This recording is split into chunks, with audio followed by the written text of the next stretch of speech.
Mga ka-TH, magandang araw sa ating lahat. Nandito ako ngayon sa kabilang area ko. At nagpakaingin nga ako dyan. So ipakita ko sa inyo yung mga surface marker. Yan, puro ano to. Puro batuhan to. Itong Dead Creek na ito, magtataka ka, puro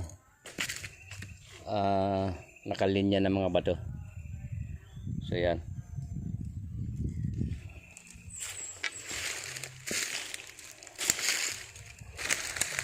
Ayan, meron magandang sign dito.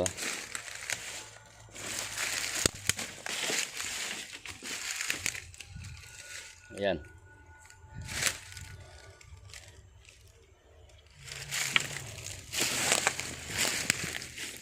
So, analyze na naman to na katakot-takot.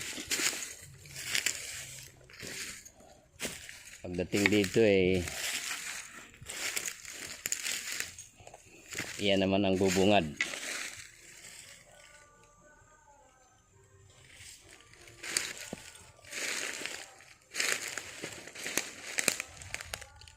Yan, yung bato na yan na parang hugis palaka.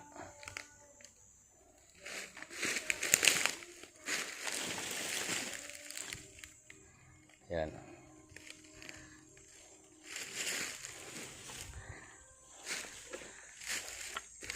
Yan, may mga holes yung pinakamata niya. Tapos yung kaharap niya, ayan, may intriga ka talaga.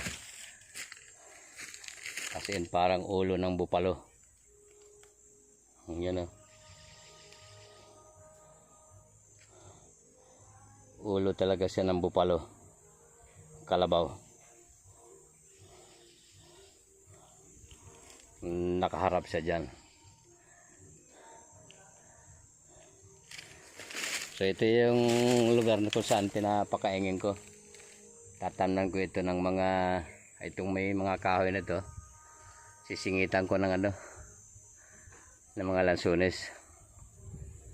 So another itong area na to ay meron na naman tayong palaisipan. Ayan, dahil puro batuan.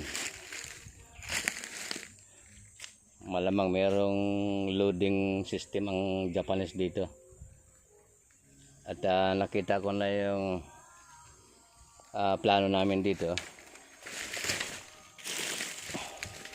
Yung plano ko doon sa grupo nandito kasi yung reading ko. Yan, yung malaking bato na yan. May trabaho yan dyan.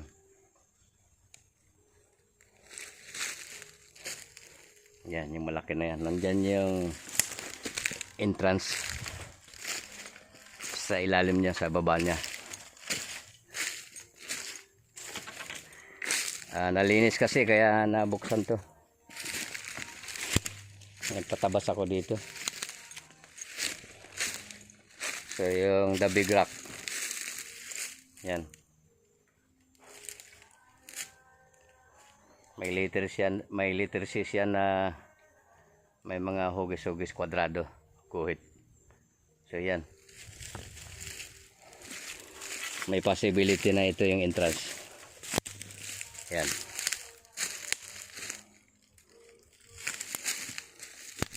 Diyan mismo may bubunutin tayo ng bato dyan para makasuot tayo sa underground. Itong ilat na ito sadyang puro bato.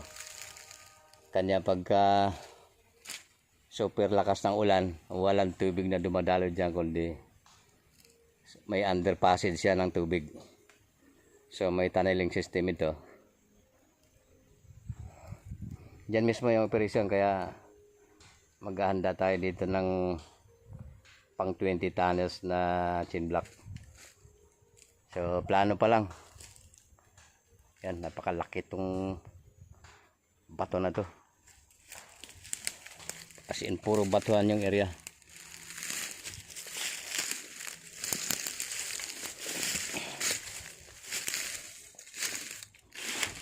Nandito yung mga tauhan ko sa taas.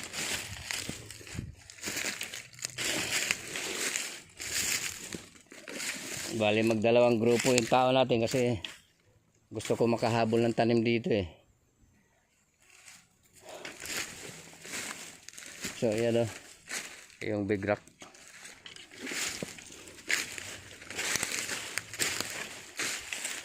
Yan, susuotin pa namin yan. Titinan pa yan kung anong, kung saan magandang ano dyan.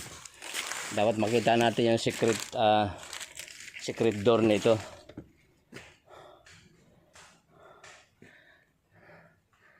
So yan.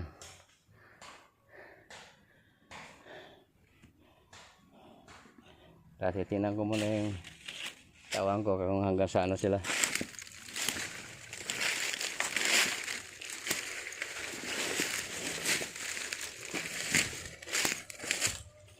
Yan, hanggang doon na pala sila.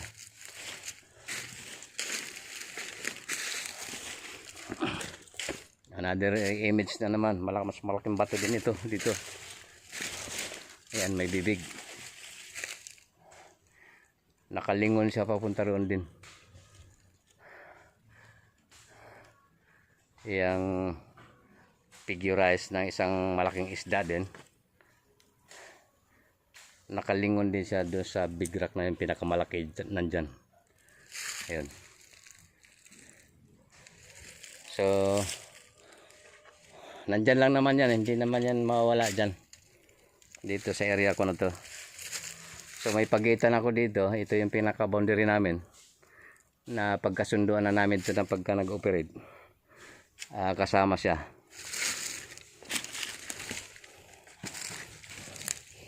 So yun, kahit saan ako pupuntang lugar, mayroon talaga akong kasama na nakakasama na mga ganito na treasure area.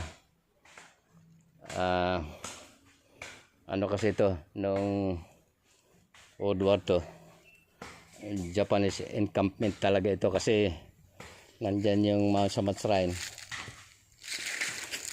Dito naganap yung last battle at yung death march dito naganap sa Bataan.